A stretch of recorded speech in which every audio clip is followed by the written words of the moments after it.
Hey everyone, welcome back to the channel. Well, today I'm going to be doing another car mod video. A while back I took the car mods out of the channel name because I really hadn't done anything, didn't have much else to do, but as you guys could see, I got a different car. I traded in my Kia K5 GT line, it's a 2022, for this 2019 Kia Stinger GTS. This is the higher end, it's not the highest end model, but they only made 800 of the GTS and they all came in this Federation orange. This is a 3.3 liter V6 twin turbo, cranking out around 365 horsepower, 0 to 60 in around 4.7 seconds. Had two previous owners. The first one, I think, did some stuff like they painted this, they had this back piece painted black to match the sunroof, which I think is really, really cool. And it looks like they had, and I think this is the first owner, had painted the brake calipers from red to black, these Brembo brakes that are on this car. The second owner, it looks like Carfax said it ended up being repoed, and that's how I ended up getting it through Carvana. I don't know how much maintenance the second owner did. They didn't trash the car. The paint and inside is in really good condition. Has 66,000 miles on it, so not too bad for a car that's a little over 5 years old. But they didn't do a lot of maintenance. And one thing I noticed was, the stock air filter, it says 2 air filters with the twin turbo, and they need to be replaced. And rather than just replacing them with just some regular cheap, air filters, I thought, you know what? Let's go cold air intake on this because that's gonna boost a little horsepower and it's gonna also sound really cool. Now this car does have artificial engine noise through the speakers, which I can turn off, but I want you guys to just hear the noise of the engine before I do anything with the stock filters, and we'll compare it to how the cold air intake sounds. Because I have this HPS set I found. There's K&N makes a set, Engine makes a set, I think Takeda, that's the one everybody recommends. And those can run in the mid $400s to mid $500. This set here is in the mid $500 typically. And I typically wouldn't have gone for this one just because it's a little lesser known brand. And I could get, like even Burger Motorsports is probably the cheapest one. And then you can move on up to like the AEM one. That one's around $399 to $400. But this one, I stumbled across and the seller had just one brand new kit for way less. It was like $340 or something. This typically sells in the mid $500 for this kit.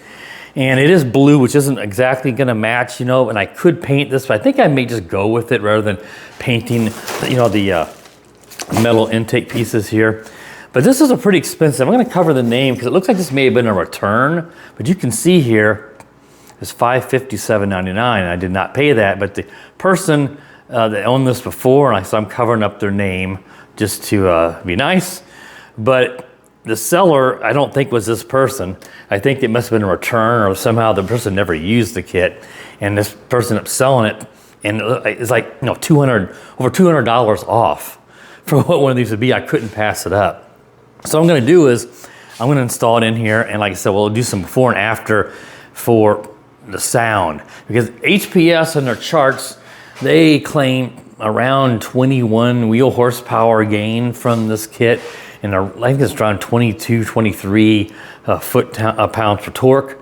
So I don't know if that's true or not, but I mean, you will expect some increase just because you have better ability to breathe the air in.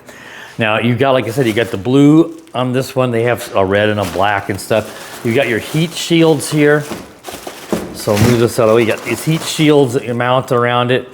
And then of course there's a bag in here with all of the hoses and clamps. And I'll have to look and see if I can find an instruction manual. If not, I know they have one on HPS's website. And then these are each one of your filters. So what I'm gonna do first, I'm gonna fire up the car and let's let you guys hear what the engine sounds like just idling regular, and we'll see if we can tell. And I'll give it a little bit of gas. So I'm gonna take my wireless mic off and I'll set it up by the engine so we can actually hear the engine run. And I'll do the same thing after I get the kit installed, so we'll be right back. So here it is real quick. I should have opened the hood and showed you guys before.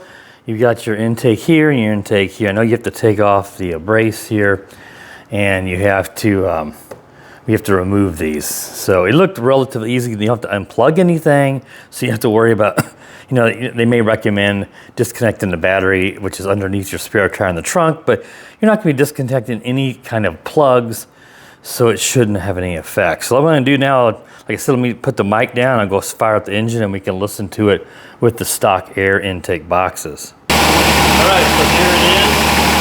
Here's the mic up here. That's how it sounds with the stock. What I'm gonna do, I'll just go in and give it a little bit of gas. I don't know if you guys can hear me. I'll give it a little bit of gas so we can hear what it sounds like at a little bit higher RPM.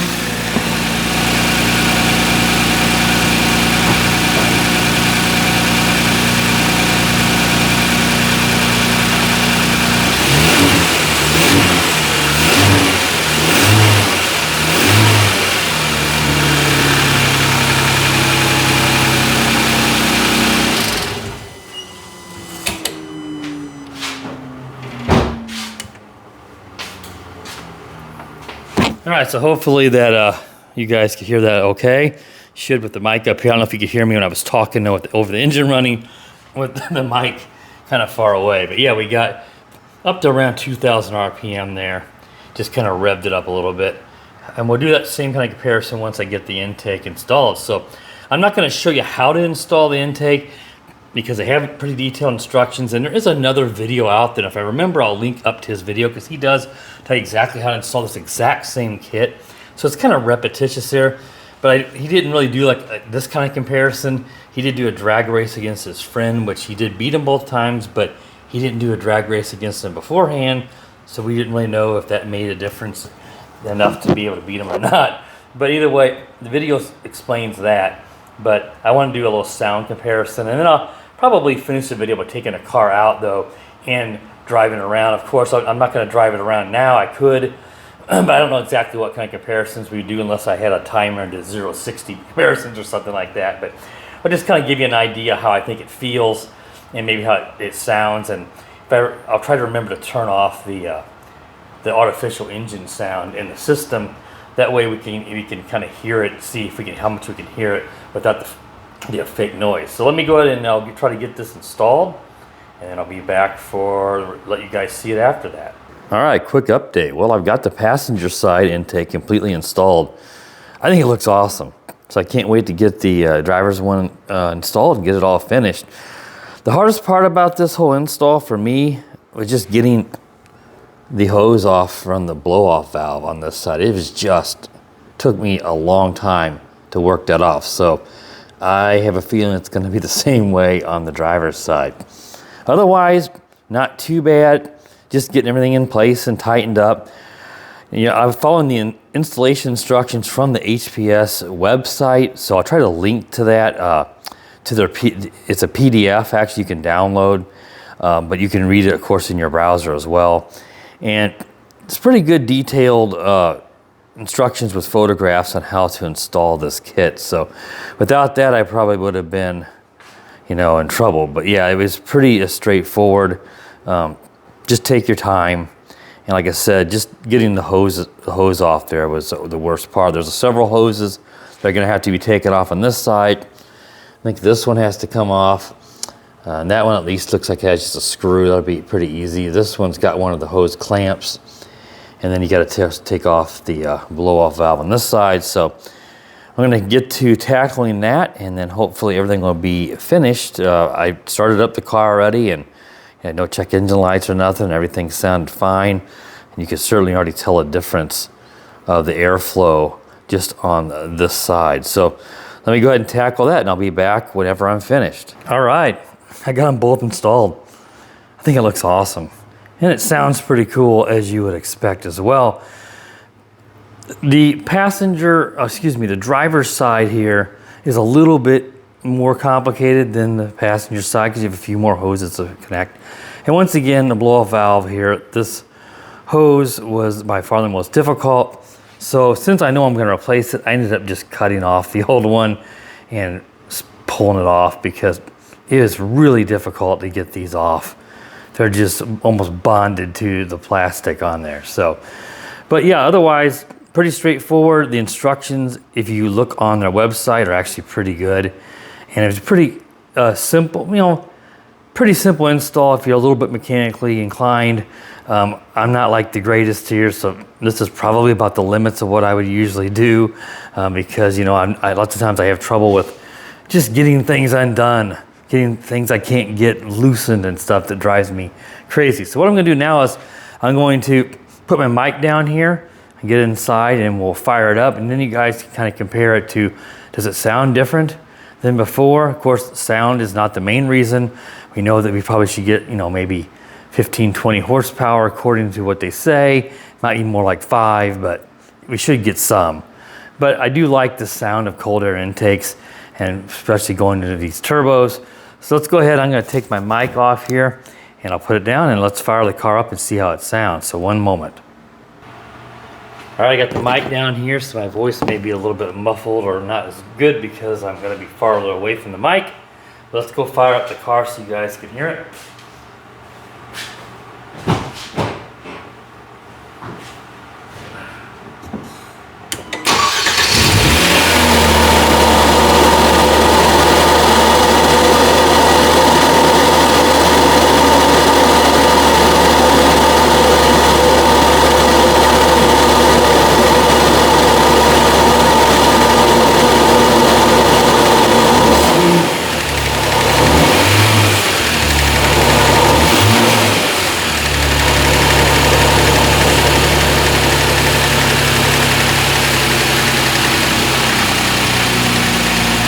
Now the car is sort of idled down, but you can really hear the air intakes and the turbos there at first after I started up the car. Now it's calmed down, but it really sounded cool. All right guys, that should wrap up this video. I don't think I'm gonna take it out for a test drive now. The weather's kind of cruddy, but this is pretty straightforward. Again, I know it's not an install video, but I wanted to give you at least a little bit of input and advice on how it went for me, and then give you a little bit before and after comparison. So if you're new to the channel, please consider subscribing while you're at it. Click that bell if you want to get notified when I do upload videos like this, or RC stuff, or tech stuff. And as always guys, have a wonderful day.